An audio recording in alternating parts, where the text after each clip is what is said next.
welcome to Fika Chat about the future of education. Today, live, and I'm in one of the Maxi studios here at KTH.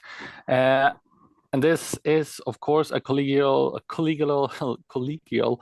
dialogue about education and the development of education, both here at KTH and also around the world and beyond. As always, I'm your podcast host, Marcus Lithander, and today my co-host of the day is Koch, who is Assistant Program Manager. Welcome to the show.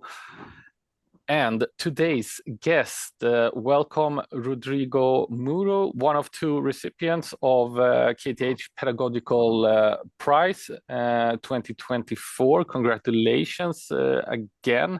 And let's do it as we always do. I will let you present yourself, Rodrigo.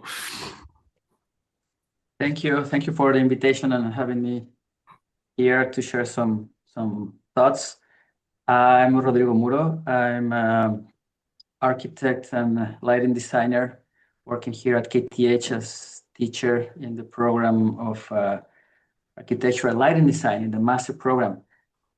And I've been at KTH already for some years, 2011, teaching, tutoring, doing different duties at the division of lighting design. And my latest position was the program director of this education. And right now I'm focusing mostly on research, as I'm pursuing a PhD. So that will be me. Oh, a PhD. Where are you in the process? I know. Yeah, I'm close to 50% by the beginning of next year. But that's very good. Yeah. Nice. So then you are a student yourself and taking courses yourself. Yeah. I'm dividing myself into teaching and learning. Can I just start off with an initial question about the light? How do you say the master program? What is the name of the master program again? So the light is architectural lighting design. Ah, nice. And so this is sorry. So it's within the architectural realm. Both indoor and outdoor components are part of the education. Includes both artificial lighting and day lighting. Oh, very nice. And this is a separate master program so you can apply for it separately, or do you need to be in the architectural program? No, it's a separate program. We get the different set of students from the ones that are joining the architectural education. Nice. And then maybe now it's been 1 year almost after you won the prize. What's your reflection so far? Have anything changed in your life, in your education, or how you teach? Maybe mostly on how you teach. Yeah. It's been almost a year or about a year, and it's I don't know. See if it's been such a big change from my everyday activities, but certainly there is a change on how I position myself now as a teacher, even though I don't really kind of have adjusted anything. I just feel like receiving this recognition is quite relevant.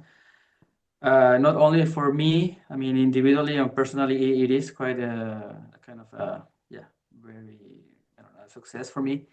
But I think also reflects something about our program, our education from the division of lighting design perspective. As I have said before during this talk, I was sharing with the rest of the teachers. I am not alone doing this. We're a team, and definitely I think the efforts that are reflected on this prize are also coming from that. So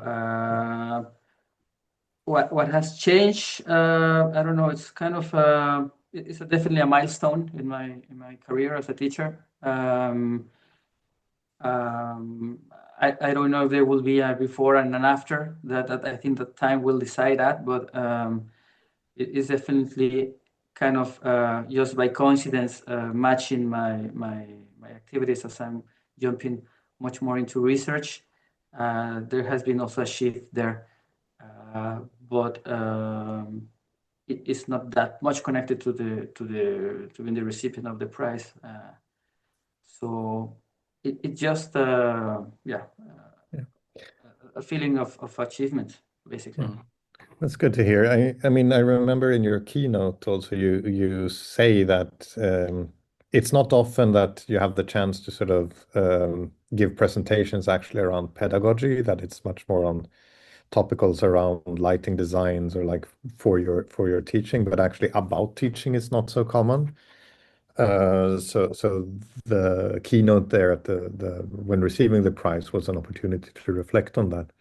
I'm not asking you to remember your whole keynote lecture now, but I wonder also if there are any sort of reflections that have stayed with you that you can think of, like have been triggered by that process of preparing the keynote. Yeah, yeah, definitely. You're right. This thing that you were pointing out about not having the time basically is based on that to reflect on that particular way how has been your teaching experience throughout the years. I have seen how much it has changed in a way, but in other it has remained kind of in a consistent way. So some situations or activities that were kind of more intuitive and more okay, let's discover how to do it. After the years have become kind of more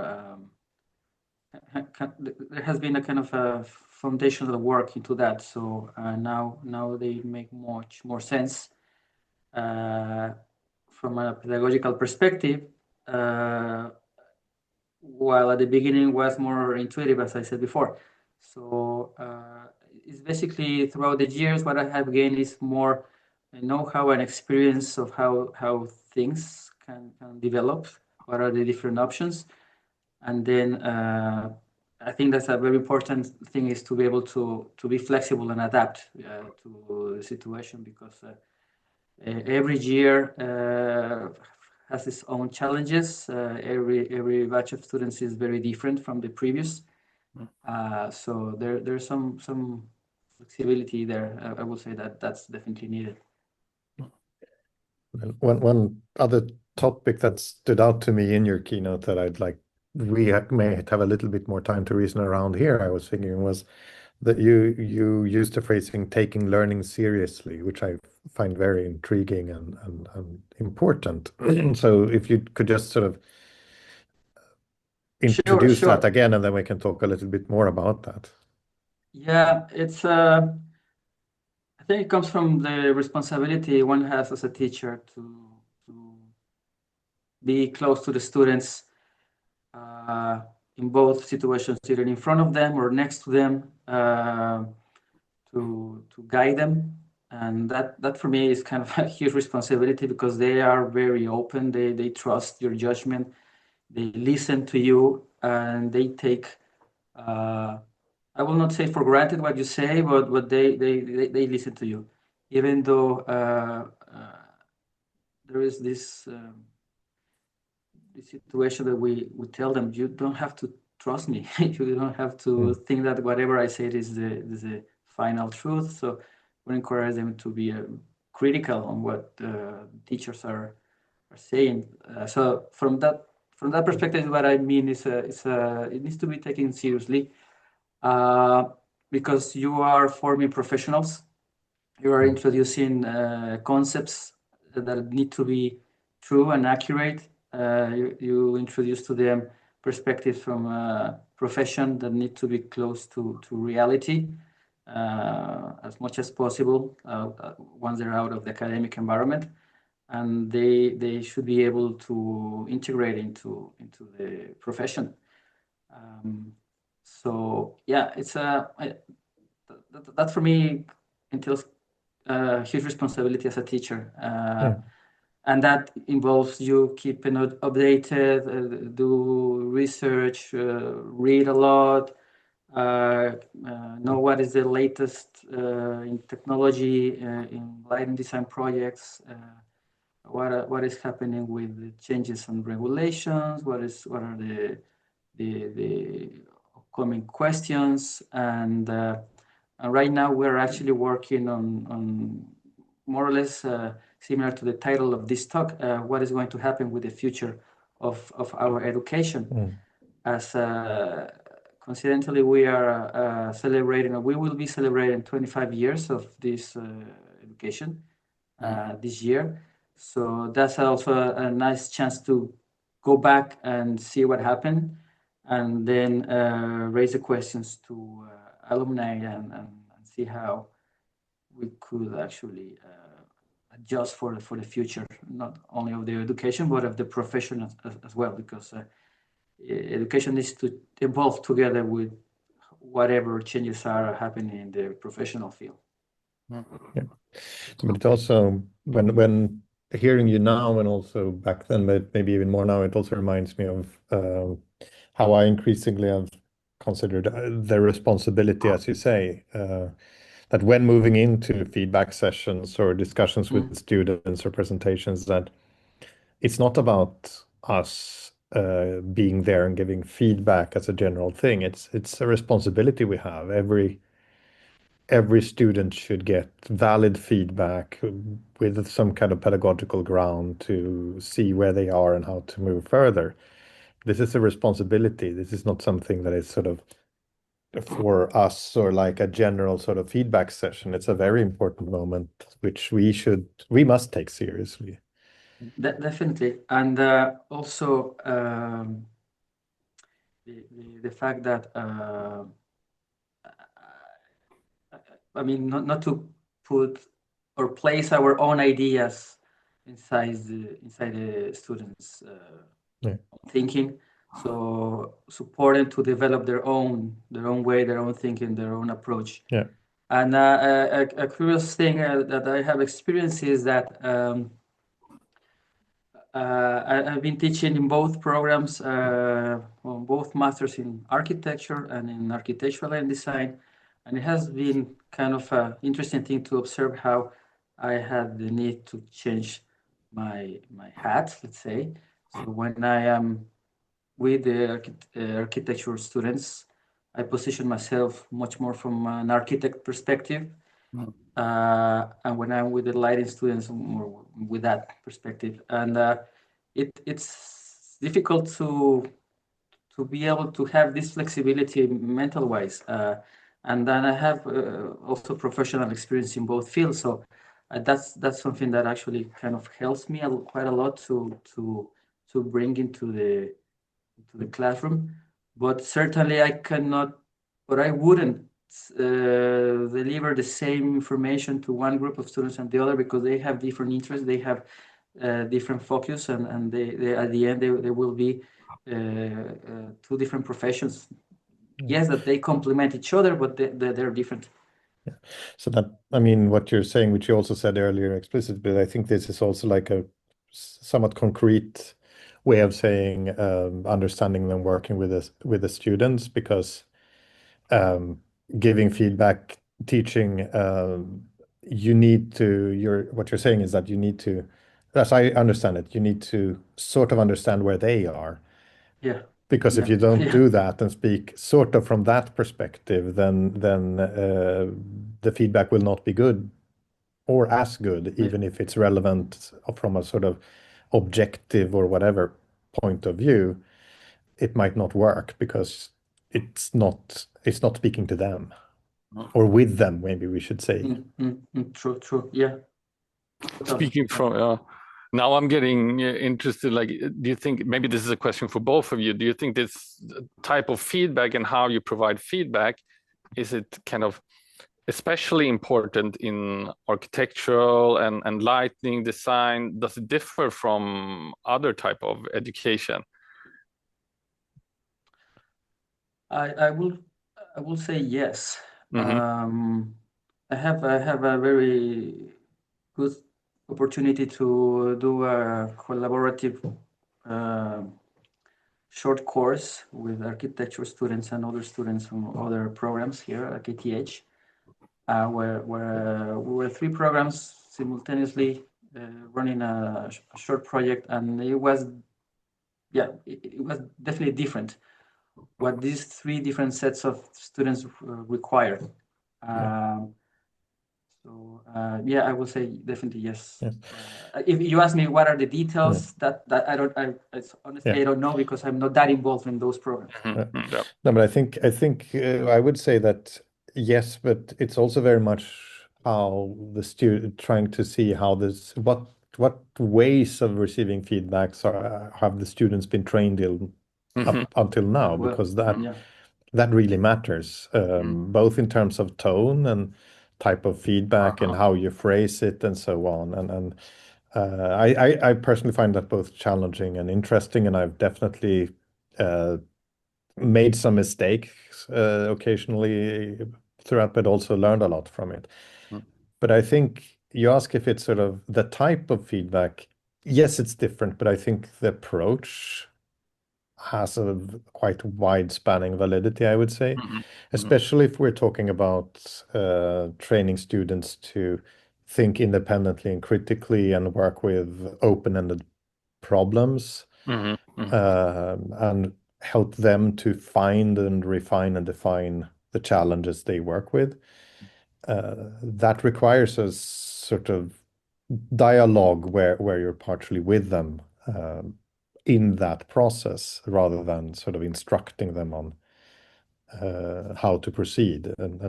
But then there's always this balance in between that sometimes maybe you need to change foot. Mm-hmm. Yeah, what you touched upon also, Rodrigo, like you definitely don't want to give like the solution. You want them to be like thinking creatively themselves, but maybe you have some like, oh, maybe this is now I'm just imagining how it could be to give feedback, provide feedback. Like, oh, maybe this is the wrong way, like opening up for different solutions. Is this how you would give the feedback, or am I totally wrong? In a way, Uh, I mean, there is no way that something could be like completely wrong. It has a lot with how things are motivated. So that's something that we push the students to do to stand for their designs, to communicate their ideas and yeah, motivate why they are taking whatever decision they are taking. And then we can argue about those motivations.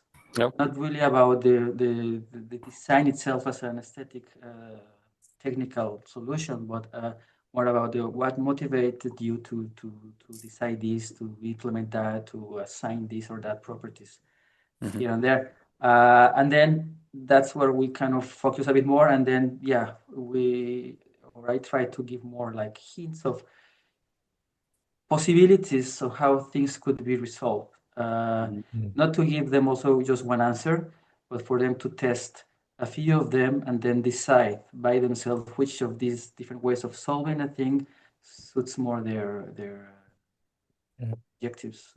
I'm thinking now that in your answer there, you both give a concrete example in terms of how to sort of learning pedagogy, but also as sort of embedded in what you say now about sort of being there, seeing the choices, finding out where that leads, and so on. That's also linked to the way you, again, if we return to your keynote, you mentioned things like learning by teaching. Yeah. Yeah. It's been a very enriching experience from that point. I have learned in multiple ways. I have learned from having collaborating with other teachers that have been invited to talk about their own specific topic, specialization. So that's also a learning moment for me. From other teachers that have come to run workshops from their pedagogy, that has also been very insightful. And then from the students themselves, as this is a very international course, multicultural, they bring stories, projects, solutions that they bring from home, and they share it with the rest of the class. And that's also something that I learned. So they share it. They are very open. That's also a very kind of thing that I feel I would say proud of, that the students feel part of the class. They feel safe, and they are open to share quite a lot. So that's coming from more their own background perspective, but also when they create solutions. I've learned also, okay, I never expected that light effect coming out of that set of reflections and filters and using a tube and also because resources are limited, or I mean there are certain limits that one can reach. That enhances a lot of creativity. So with basic tools and materials, they are able to come very far, and that's something that I have observed and learned. And going a little bit back to the idea of solutions and how I would like to give them the answer. Well, I have observed that more or less running a very similar exercise throughout the years, there's always completely different outcomes with the same objective, with the same set of key words that are communicated, or instructions, or how the task should be done and tackled, and so on, so on. There's always, I have never seen a thing that is exactly the same as I don't know, this looks very similar to the one 3 years ago. It's never happening. So it will be also impossible to tell them this should be resolved in this specific way, because there is no, at least not in this area of design, and that is very much context related. How does, if there is a standard course in Lightning architecture or Lightning design, is there some standard courses? Is it usual that students, they get like a specific project? These are usually designed like project courses, or? Yeah, there are, the education goes through 5 different courses, and we start very experimental, like really take some luminaires, some material, test the light, see what you can get out of it, squeeze, shape, bend, color, everything that you can get out of this tiny light source, up to the final project that is now that you have learned how to work with the light, how to control it according to your intentions. Now you apply the technical information. You learn how it should be mounted, how does this connects to regulations, how this connects to how it affects well-being, and so on, and different questions. So it gets from very general and experimental to more focused and I would say more professional, if compared to real life. Oh, that's very interesting. So you start almost like playing around with the material, with the light, and then you can see like, oh, maybe this could be useful in this specific area or in this project, or yeah, and actually theory is not coming into the program very heavily until the course number 3. Because, I mean, there's of course some theories that are along in the course number 1 and 2, but on the third course is where it's more heavily, because we really want to first gain the experience and be in contact with light, and then okay, now I understand why this worked like that, because I think working the other way around really kind of captures the mind in a specific way, and it's difficult to break out from that theoretical perspective and go towards creativity. That's very interesting. Do you think it could be possible to apply this kind of teaching, this type of pedagogics in other courses at KTH, where you can maybe explore the material more before you go into theory? Maybe I would say now the standard way is maybe you do more theory in the beginning. Yeah. Probably yes. I think that will be beneficial also to know the limits before somebody tells you these are the limits, and then you find them by yourself, and then you understand why, because you have tested it, you have been immersed in the situations, you have encountered those problems before somebody told you this is a problem. So you mentioned also here when speaking how, I mean, when learning by teaching, that you mentioned, you spoke about learning with and from the students and what they come up with and what they do. But another thing that I think is important in what you mentioned and reflected a bit on now is you mentioned learning by other teachers coming in, like doing their workshops or their way of teaching or their lectures, and learning from that. And it sort of makes me curious how you think of like how, because I would reflect on it also by saying, yes, that is clearly like important and an important sort of reflection, but it's also something that where the structures at KTH in general are they're not very strong in terms of learning from each other as teachers. How do you, I mean, how much, I know we have little time to work on it, but do you work consciously with that, or do you see ways forward to maybe work more concretely in that? I mean, I think it's a must. It shouldn't be a question if this should happen or not. I think that's a must, and also it's natural, because especially when I think it's not only in my field. I think it's in all the fields. You cannot be the master of all the tiny little sources of information that surround your specific topic. So if there is a specialist coming or you are collaborating, there's always room for learning, and also in terms of praxis, as I'm full-time here on academia, that's a moment where the insights of behind the curtain situation, when a practitioner comes into the classroom, that's where we actually update ourselves and know a bit more, and try to bring in the best people that are out there. So it's relevant topics, relevant education, and a valid approach to solving. Maybe finally, we are almost now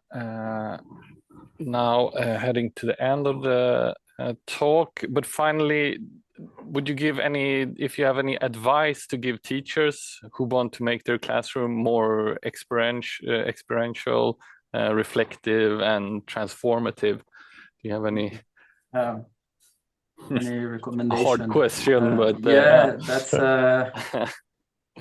it's I find it hard because from the few talks that I have attended from other teachers at KTH, which are dealing with topics that are far from what I'm doing, sometimes I find difficult to extract some knowledge out of that, because I think, oh, this is not applicable to my field. But probably, yeah, it will be just to be open-minded, and probably the most important thing will be to be open to collaborate, because you might really, as we have been discussing, you might actually learn something, and that only enrich the education and yourself as well. And no small task is useless. Always something to learn out of the small things. And it seems like you are trying out a lot of the things in your courses as well, like from the experiential part, taking in other lecturers and so on, and this like trying out new things. Then and going back a little bit to the original question at the beginning of the talk, when going back in time and observing what all this process, it's a very complex thing. Each activity involves a lot of different layers that until you actually go into and try to break it apart, you realize, okay, it's not just, they're not only learning about this or that, they're learning about all of this much, and that's, I think, probably something to as an advice. Learning objectives can be multiple, even though if they're not written in the syllabus, there are different things that students will learn anyhow from only one activity. Thank you so much, Rodrigo, and thank you, Daniel. And at least I got very excited. Maybe I can come over to the Light Studio this week. And for all you listeners out there, tune in on Spotify, KTH Play, and YouTube. I think that was the reminder I just got from Sophie, who is in the chat room. And of course. And just very quick, if by any chance somebody listens to this before this Friday, there will be some lighting installations running in campus. Oh, nice! From our students in scale 1-to-1 real lighting installations in the outdoor, starting I think at 6, if I remember correctly. Oh, where is this? Where can you see them?